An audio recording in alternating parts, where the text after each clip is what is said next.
وكمان في حاجة تاني فيديو جديد هعمله لكم ازاي تزودوا كمية الزبدة بتاعتكم او كمية السمنة بتاعتكم، وازاي تعملوا الزبدة اللي هي نيوزيلاند دي اللي هي طعمها بيبقى حلو قوي وكريمي كده، وطعمها زي ما يكون زبدة فلاحي فعلا.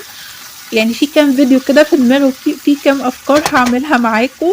استنوني واعملوا بس سبسكرايب للقناة وفعلوا زر الجرس عشان يوصل لكم كل الفيديوهات الجديدة بتاعتي. دلوقتي هنزل بالفراخ بتاعتي، هديها صدمة كده في الطاسة مع البصل.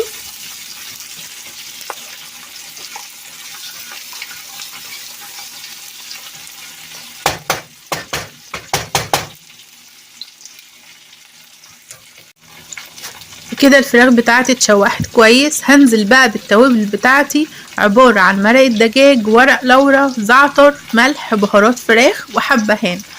كل التوابل دي لو موجودة عندك تمام حط